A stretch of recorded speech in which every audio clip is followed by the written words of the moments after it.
Police officer arrests black woman stealing on plane, but she reveals next leaves him speechless. In this captivating video, we dive into a shocking incident that took place on a bustling flight. A police officer was called to arrest a black woman suspected of theft.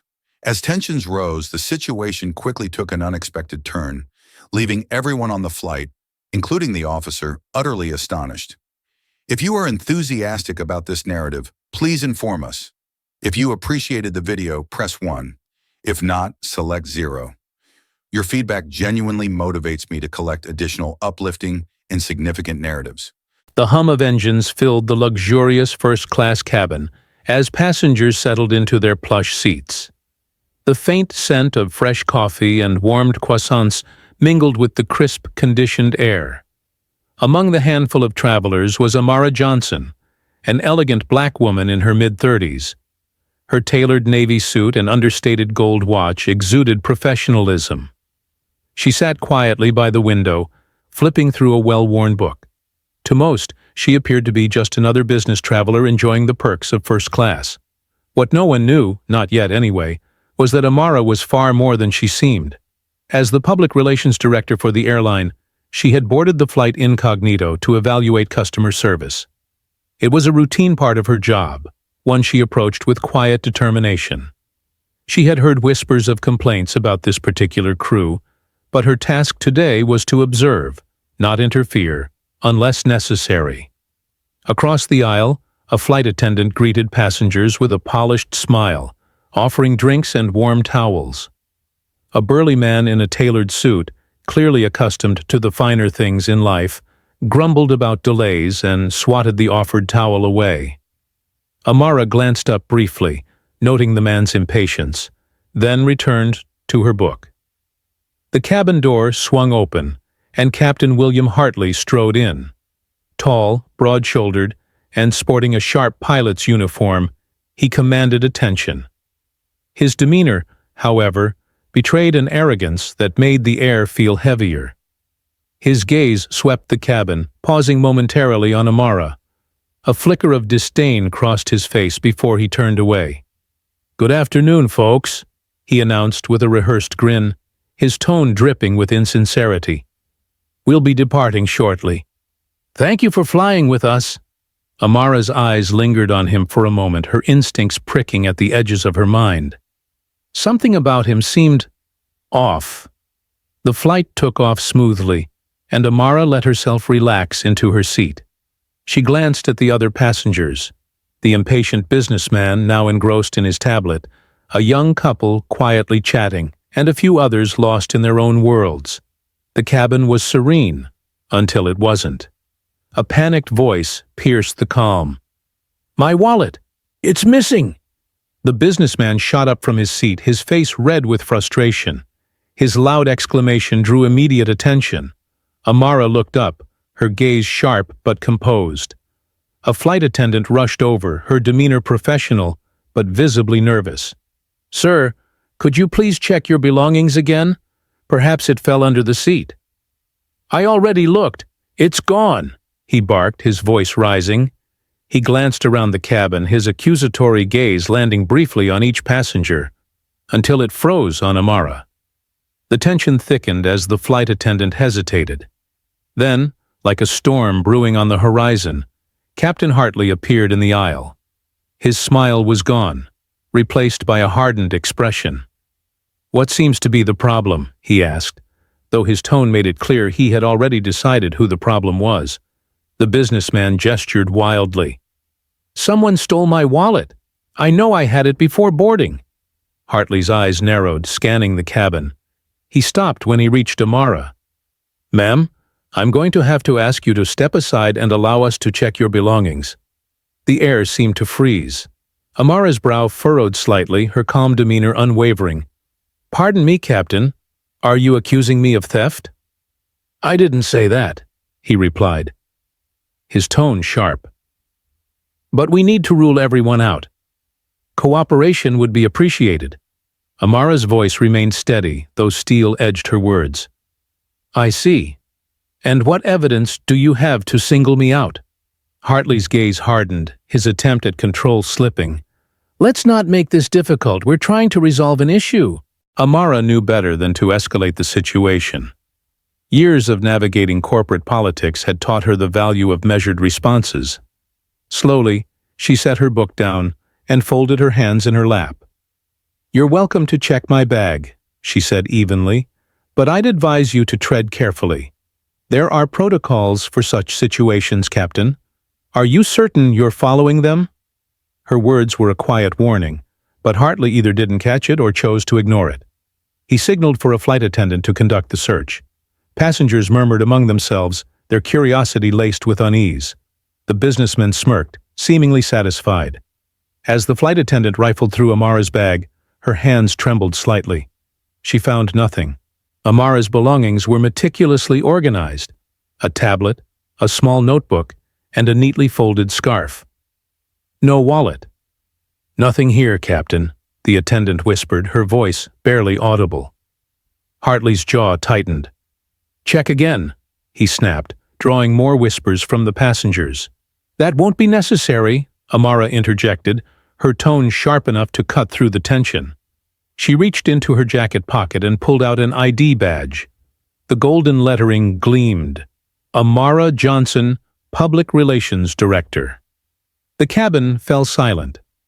Hartley's face paled as he read the badge, but he quickly masked his reaction with a forced laugh. "Well, this is unexpected." Amara stood, her posture commanding despite the confined space. "Captain Hartley, your conduct has been inappropriate and discriminatory. I suggest you reconsider your approach before this situation escalates further." Her voice was calm, but the weight of her authority was undeniable. The murmurs among the passengers grew louder, and the flight attendants exchanged uneasy glances. For the first time, Hartley appeared unsure. As Amara sat back down, the businessman shifted uncomfortably in his seat. The flight attendant, emboldened by Amara's calm defiance, approached the businessman. "Sir, I believe this might belong to you," she said, holding up a wallet she had discreetly retrieved from under his seat. The businessman turned crimson, muttering an apology as he grabbed the wallet. But the damage was done. The atmosphere in the cabin had shifted, and all eyes were on the pilot. Amara returned to her book, her expression serene. She knew this was only the beginning. The unease from the earlier confrontation lingered in the cabin, thick as fog. Amara turned a page in her book, though her eyes scanned the words without truly reading them. Her mind churned with the implications of what had just happened. It wasn't the first time she had encountered prejudice, but this was different. This wasn't a random stranger on the street. This was a professional, entrusted with the safety and well-being of others. Across the aisle, Captain Hartley lingered in the galley, his presence casting a shadow over the normally cheerful flight attendants. He leaned against the counter, arms crossed, and glared out at the cabin. His pride, bruised by Amara's defiance and the wallet's sudden reappearance, simmered dangerously close to the surface. "She thinks she's untouchable," he muttered under his breath. One of the attendants, Mia, glanced nervously toward the cockpit. She had seen Hartley like this before, prickly and arrogant, especially when challenged. "Maybe it's best to let it go, Captain. She's the PR director. You don't want this to—" "I know exactly what I'm doing," he snapped, cutting her off. His voice was low but sharp, a warning that sent a chill through Mia. "Just focus on your job." Mia bit her lip and turned away, busying herself with arranging drinks on a tray. Inside, she wrestled with the conflict brewing in her heart. She knew Hartley was in the wrong, but speaking up could jeopardize her own career. For now, she decided, silence would be her refuge. The plane cruised smoothly at 35,000 feet, the turbulence outside a sharp contrast to the tension within. Amara remained poised in her seat, but beneath her calm exterior, she was making mental notes. Protocol violations, discriminatory behavior, unlawful search. Her job required her to maintain a thorough understanding of airline policies, and Hartley had broken several within minutes. She wasn't just a victim of his arrogance, she was now a witness. Suddenly the intercom crackled to life. Hartley's voice filled the cabin, deceptively cheery. "Ladies and gentlemen, we'll be experiencing a slight delay in our arrival as we adjust our route for safety reasons. We appreciate your understanding." Amara frowned, her eyes narrowing. Safety reasons? The flight path was clear, and there hadn't been any reports of storms. Her instincts told her this was something else entirely. Minutes later, the plane began to descend, and the passengers murmured with confusion. Mia appeared at Amara's side, her expression apologetic. "Miss Johnson, I'm so sorry for the inconvenience. Captain Hartley has decided to make an unscheduled stop." "Unscheduled stop?" Amara raised an eyebrow. "Why?" Mia hesitated, glancing toward the cockpit before leaning in closer. "He's calling for airport security to meet the plane on the ground. He claims there's been a security breach." Her voice dropped to a whisper. "I think he's targeting you." Amara's chest tightened, though her face betrayed nothing. This wasn't just arrogance anymore. It was retaliation. She closed her book and placed it neatly in her bag, her mind already formulating a plan. The descent was smooth, and the plane touched down at a regional airport. Outside the window, Amara could see flashing lights and a cluster of security personnel waiting on the tarmac. The sight sent a ripple of unease through the cabin. Passengers whispered amongst themselves, their earlier annoyance giving way to concern. As the plane taxied to a stop, Hartley emerged from the cockpit. His steps were brisk, his expression smug. He paused at Amara's seat, towering over her. "Miss Johnson," he said, his voice dripping with false politeness, "I'm afraid I must insist you disembark first. Security will need to speak with you." Amara met his gaze, unflinching. "On what grounds, Captain?" "It's standard procedure," he replied with a smirk. "Surely someone in your position understands the importance of safety protocols." The passengers around them grew quiet, their attention riveted on the unfolding drama. Amara stood slowly, her movements deliberate. She slung her bag over her shoulder and smoothed her jacket before addressing him. "Captain Hartley, I would advise you to think carefully about your next actions. This isn't just about your conduct. It's about the reputation of this airline." Hartley chuckled, shaking his head. "Reputation? That's rich coming from someone under suspicion." Amara didn't respond. Instead, she walked calmly to the exit, her composure unshaken. As she descended the steps onto the tarmac, the security personnel approached her. Their expressions shifted when she produced her ID. "Miss Johnson," one of them stammered, his face paling. "We didn't realize—" "Save it," Amara said coolly, cutting him off. "I'll speak with your supervisor later." Behind her, the flight attendants began helping the passengers disembark. Hartley lingered near the top of the stairs, his confidence faltering as he watched the security team confer with Amara. One of the officers gestured for him to approach, and his face blanched. Amara stood at the base of the stairs, her arms crossed as Hartley descended. Her calm, steady gaze pierced through his bravado, leaving him visibly shaken. As the lead security officer addressed her with deference, she turned to Hartley. "Captain Hartley," she said, her voice firm, "you've not only violated several company policies, but have also jeopardized the trust of the passengers and staff. I suggest you prepare to answer for your actions." For the first time, Hartley's arrogance crumbled. He stammered, struggling to form a coherent response, but Amara had already turned away. Her calm composure and undeniable authority left him standing alone, exposed and powerless on the tarmac. This wasn't over. Not yet. Amara had a message to deliver, and she intended to ensure it was heard loud and clear. The terminal was a stark contrast to the claustrophobic tension of the plane. High ceilings and expansive glass walls let in natural light, casting long shadows on the polished floors. Amara walked purposefully through the bustling airport, flanked by two senior security officers who had been summoned at her request. Her heels clicked sharply against the floor, each step resonating with quiet authority. Behind her, Captain Hartley trailed at a reluctant distance, his earlier bravado now replaced by a simmering nervousness. The murmur of passengers and airline staff grew louder as the scene unfolded, an unmistakable juxtaposition of power shifting hands. Amara and the officers entered a private conference room, the door closing with a soft thud.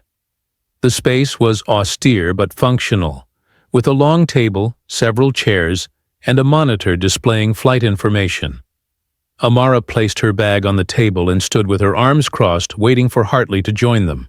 When he finally stepped in, the doors seemed to close behind him with an air of finality. His posture was stiff, his gaze darting between Amara and the officers, as if searching for an escape. "Captain Hartley," Amara began, her tone calm but laced with authority. "Before we proceed, I want to make one thing clear. This is not a conversation. It's an inquiry. Your actions have not only jeopardized the reputation of this airline but also created a hostile environment for passengers and crew," Hartley scoffed, though his voice lacked the conviction it had carried earlier. "Hostile environment? That's a stretch. I was ensuring the safety of everyone on board. It's my job." Amara's eyes narrowed. "Safety? By singling out a passenger based on nothing but your own biases? By fabricating a security breach and forcing an unnecessary landing? That's not safety. That's abuse of power." The lead security officer, a composed woman named Lieutenant Reese, cleared her throat. "Captain, we've reviewed preliminary statements from the flight attendants and passengers.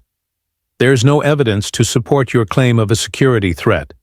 In fact, it appears the missing wallet was located without incident." Hartley's face flushed. "This is a misunderstanding," he argued, his voice rising. "She provoked the situation, challenging my authority, questioning my judgment. What was I supposed to do? Ignore it?" Amara took a step closer, her presence almost palpable. "Yes, Captain. You were supposed to follow protocol. You were supposed to treat every passenger with respect. And you were supposed to recognize that your personal biases have no place in a professional environment." The monitor on the wall beeped softly, signaling an incoming call. Reese tapped a button and the screen flickered to life. The image of James Delacroix, the airline's CEO, filled the room. His sharp suit and piercing gaze commanded instant attention. "Amara," Delacroix greeted, his tone respectful. "I've been briefed on the situation. Do you have anything to add before I make a decision?" Amara stepped forward, her voice steady. "Captain Hartley's actions were not only unprofessional, but directly violated our company's core values. He endangered the trust of our passengers and staff and undermined the integrity of this airline.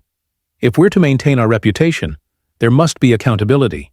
Delacroix nodded, his expression grim. "Understood." He turned his attention to Hartley, whose defiance had crumbled into visible fear. "Captain Hartley," Delacroix said, his tone icy. "Effective immediately. You are suspended pending a full investigation. Your behavior has put this company at risk, and I will not tolerate actions that compromise our standards." Hartley opened his mouth to protest, but Delacroix's raised hand silenced him. "You will cooperate with the inquiry, or your suspension will become permanent. Am I clear?" "Yes, sir," Hartley mumbled, his shoulders slumping. As the call ended, the tension in the room lifted slightly.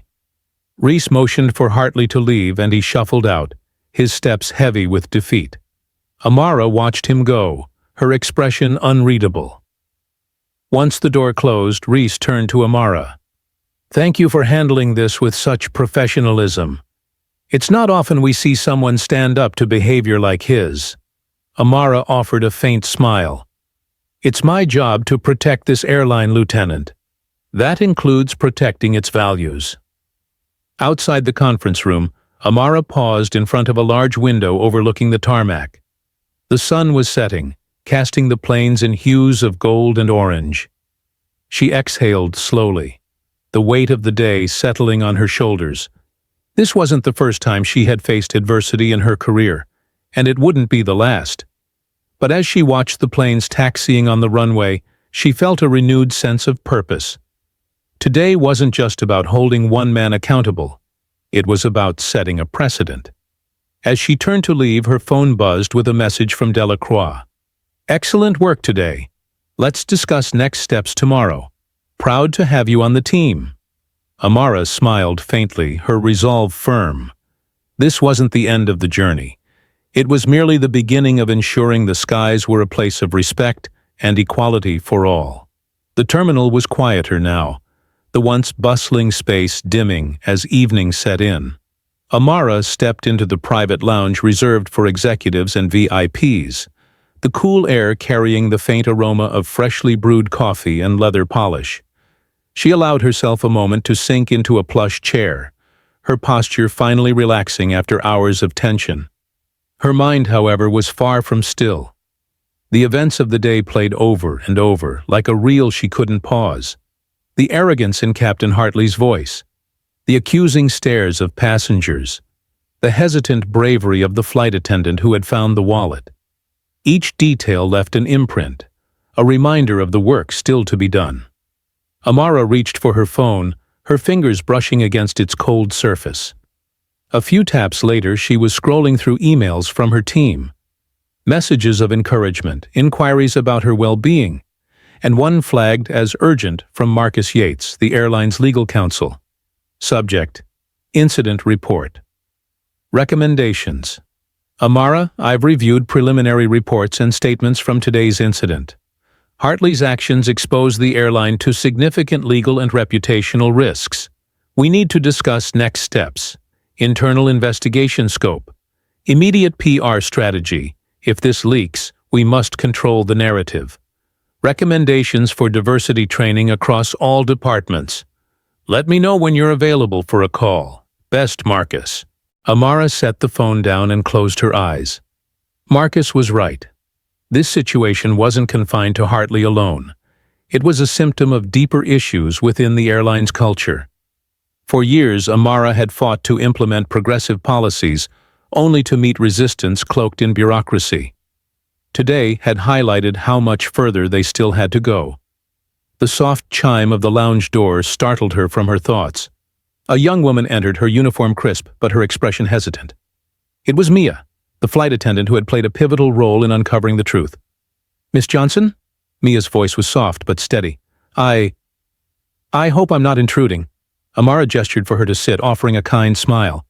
"Not at all, Mia. Please, have a seat." Mia sat on the edge of the chair, her hands twisting nervously. "I just wanted to thank you," she began, "for standing up to Captain Hartley. I've seen him act like that before, but I was always too scared to speak up." Amara leaned forward, her gaze gentle but piercing. "You showed courage today, Mia. Finding that wallet and stepping forward wasn't easy. It's because of you that the truth came out." Mia looked down, her cheeks flushing. "I just wish I had done more. If I'd spoken up sooner, maybe this wouldn't have happened." Amara reached out, placing a reassuring hand on Mia's. "It's never too late to make a difference. The fact that you acted today shows your integrity. And now, we'll use this as a chance to create real change." Their conversation was interrupted by another chime. This time it was James Delacroix, the CEO, who entered. His sharp suit was slightly rumpled, his face lined with the fatigue of a long day. He nodded at Mia, then turned his attention to Amara. "Mind if I join you?" he asked. His tone more casual than usual. "Of course," Amara replied. She gestured to the seat next to hers. Delacroix sank into the chair, exhaling deeply. "I've been on back-to-back calls with the board. Needless to say, they're not happy. Hartley's conduct is a PR nightmare waiting to happen." Amara nodded. "I've already started drafting recommendations. This isn't just about him. It's about the culture that allowed his behavior to thrive." Delacroix frowned, his expression thoughtful. "I agree. But the question is, how do we fix it without making the airline look like it's imploding?" Amara leaned back, her gaze steady. "We take responsibility, publicly. This isn't about avoiding criticism. It's about showing that we're committed to doing better." Mia, who had been listening quietly, hesitated before speaking. "If I may, I think passengers and staff alike would respect honesty. Pretending this didn't happen would only make things worse." Delacroix raised an eyebrow, clearly impressed. "She's right," he said, turning to Amara. "How soon can we have a plan in place?" Amara tapped her fingers on the armrest, her mind racing. "By tomorrow morning, I'll work with Marcus to outline the investigation scope, a statement for the media, and a timeline for implementing mandatory diversity training." Delacroix nodded, his expression resolute. "Good. Make it happen." As the CEO stood to leave, he paused, looking back at Amara. "One more thing. You handled today with remarkable poise. I don't say this lightly, but we're lucky to have you." Amara met his gaze, her smile faint but genuine. "Thank you, James. I'll make sure we get through this." When the door closed behind him, the room fell silent again. Amara turned to Mia, her expression softening. "You'll be part of this too. Your perspective as a frontline employee is invaluable." Mia's eyes widened. "Me? I'm just someone who stood up for what's right," Amara interrupted. "That's exactly the kind of voice we need." Mia smiled shyly, a glimmer of pride in her eyes. For the first time, she felt like she could make a difference. Later, as Amara left the lounge and walked toward the parking lot, the cool night air wrapped around her like a cloak. The weight of the day still pressed against her, but it was accompanied by a spark of determination.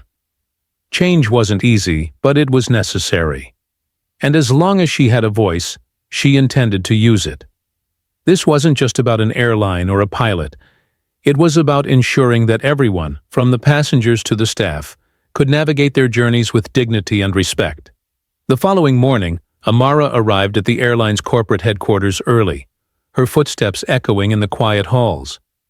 The air carried the faint aroma of freshly brewed coffee, but there was no comfort in the scent today. She knew the day ahead would be grueling.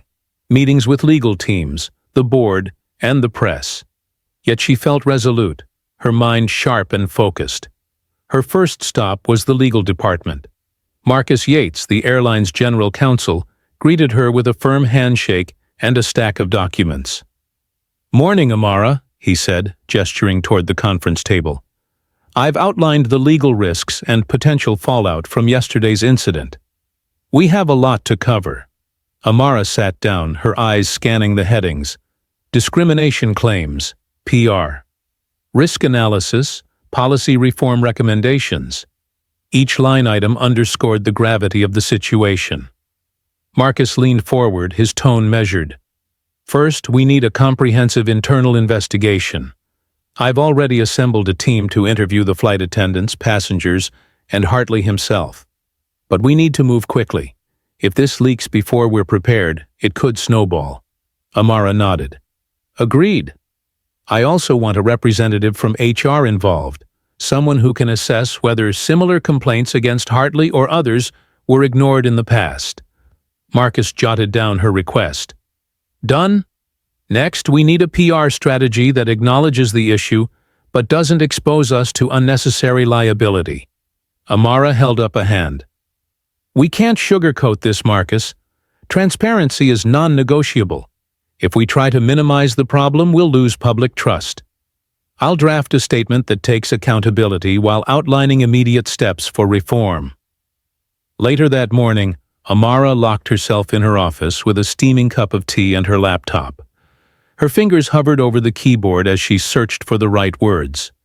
The statement needed to strike a delicate balance, acknowledging the seriousness of the incident without alienating stakeholders. She began typing. "We are committed to ensuring that every passenger and employee is treated with dignity and respect. Yesterday, an incident occurred that fell short of our standards, and we take full responsibility. We are conducting a thorough investigation and implementing immediate reforms to prevent such behavior in the future. Discrimination has no place in our airline, and we are committed to building a culture of inclusion and accountability." Amara read the words aloud, ensuring they carried the weight of sincerity. Satisfied, she sent the draft to Marcus and the CEO for review. By midday, the board had convened in the executive conference room. The atmosphere was tense, the air thick with unspoken concerns. Amara sat at the head of the table, her expression calm but unyielding. James Delacroix opened the meeting. Ladies and gentlemen, you've all been briefed on the incident. Amara has prepared a plan of action to address the issue and rebuild trust. Amara, the floor is yours. Amara rose, her gaze sweeping the room. Yesterday's events were unacceptable. They highlighted not just an individual failure, but a systemic issue within our culture. This is an opportunity to show that we're serious about change. She outlined her plan: the internal investigation, mandatory diversity training, and a revamped reporting system to ensure employees could safely voice concerns without fear of retaliation. As she spoke, some board members nodded in agreement, while others exchanged skeptical glances. One member, Eleanor Grayson, raised her hand. Amara, I appreciate your passion, but won't such transparency risk further damaging our reputation? Perhaps we should keep this internal. Amara met Eleanor's gaze, her voice firm. Respectfully, Eleanor, the damage is already done. If we try to hide it, we'll lose far more than our reputation. We'll lose the trust of our passengers and employees. Transparency is our only option. Eleanor leaned back, her expression thoughtful. Delacroix chimed in. I agree with Amara. This is the kind of leadership we need to show. The board voted unanimously to approve her plan. As the meeting adjourned, Amara spotted Mia waiting outside the boardroom, clutching a folder nervously. Mia, Amara called, motioning her over. What's on your mind? Mia hesitated, then handed over the folder. I thought you should see this. It's a report I wrote last year about Captain Hartley's behavior. I sent it to HR, but nothing ever came of it. Amara flipped through the report, her stomach tightening. The document detailed multiple incidents of discriminatory remarks and abuse of authority.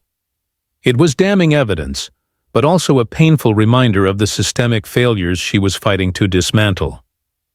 Thank you for bringing this to me, Mia, Amara said, her voice steady.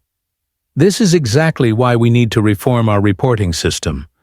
People like you shouldn't have to wait this long to be heard. Mia nodded, her eyes shining with a mixture of relief and determination. I'm glad someone's finally listening. That evening, Amara stood before a podium in the airline's press room, cameras flashing as reporters jostled for position. She took a deep breath, steadying herself before addressing the crowd. Good evening. I am Amara Johnson, the Public Relations Director for Airline Name. Yesterday, an incident occurred that highlighted serious issues within our organization. We take full responsibility and are committed to addressing these failures head-on. She outlined the steps being taken, from the investigation to the implementation of new policies. Her voice was clear and unwavering, her message one of accountability and hope.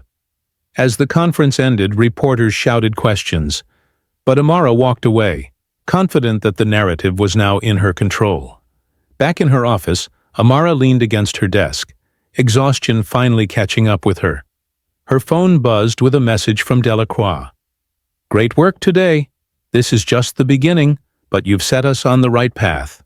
Amara allowed herself a small smile. It was true. This was only the beginning. But for the first time in a long time, she felt that the turbulence they faced could lead to clearer skies. As she gazed out the window at the planes on the tarmac, she felt a renewed sense of purpose. Change was in the air, and Amara was ready to guide it forward. Amara arrived home late that evening, her mind still buzzing with the day's events. Her modest but elegant apartment overlooked the city skyline, the lights twinkling like distant stars. She set her bag down on the kitchen counter and poured herself a glass of water, staring out the window as she replayed the moments that had defined her day. She had fought battles before: boardroom power struggles, PR crises, moments when the odds seemed insurmountable. But this time felt different. It was more personal. Hartley's actions weren't just an affront to her as a professional, they were an affront to her humanity. And though she had taken decisive steps, Amara knew this fight wasn't over. The next morning, Amara rose early, her resolve as sharp as the morning chill. She had scheduled a meeting with her team to discuss the implementation of the new policies approved by the board. But first, she needed to address the employees on the front lines, the flight attendants, ground crew, and other staff who bore the brunt of the airline's culture. In the company's largest conference room, rows of chairs were filled with employees from every department. The atmosphere was tense, a mixture of curiosity and apprehension. Amara stood at the podium, her gaze steady as she surveyed the crowd. "Good morning," she began, her voice clear but warm. "I'm here today because I owe each of you the truth. Yesterday, an incident occurred that shouldn't have happened. It wasn't just about one person's actions. It was about a culture that allowed those actions to take place. That ends now." The room was silent, every pair of eyes fixed on her. Amara continued, her tone firm but compassionate. "You are the backbone of this airline. You deserve to work in an environment where you are respected and valued, regardless of your background, title, or the color of your skin. We're implementing changes to make that a reality." After her address, Amara stayed to listen to the employees' concerns. One by one, they spoke up, their stories painting a picture of systemic issues that had been ignored for too long. James, a baggage handler, shared how his ideas for improving efficiency had been dismissed repeatedly by his supervisor, who openly favored employees from his own background. Elena, a flight attendant, described the fear of reporting harassment, knowing it might cost her the career she loved. Amara listened intently, taking notes and thanking each person for their courage. By the end of the session, she had a clearer vision of the changes needed, not just policies, but a cultural shift rooted in accountability and inclusion. Meanwhile, the investigation into Captain Hartley's behavior had unearthed troubling patterns.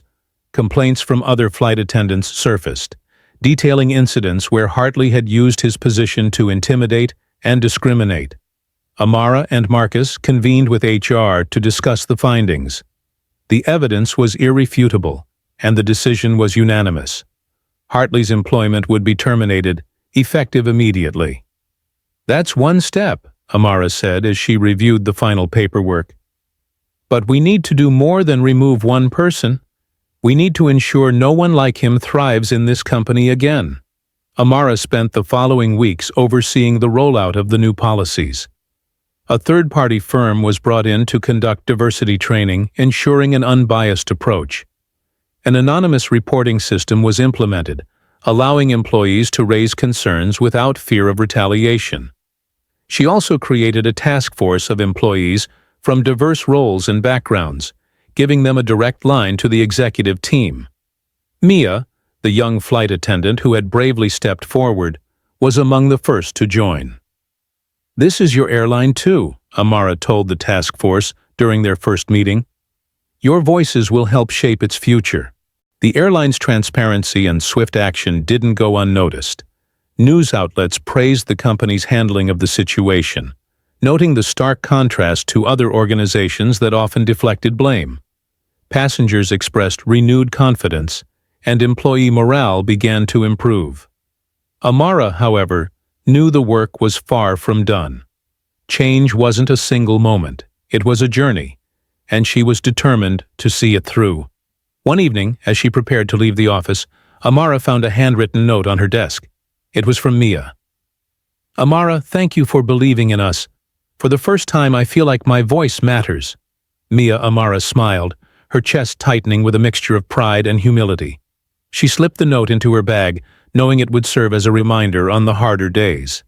Months later, Amara boarded a flight as a passenger once more. This time, the atmosphere was different. The flight attendants greeted every traveler warmly, their smiles genuine. Passengers of all backgrounds sat comfortably, treated with the same respect. As the plane took off, Amara looked out the window, watching the ground fade into the distance. She felt a sense of peace she hadn't known in a long time. The turbulence of the past had given way to smoother skies, not perfect but promising. For the first time, Amara allowed herself to exhale fully. The journey toward change wasn't over, but they were on the right path. And she, Amara Johnson, was ready to soar.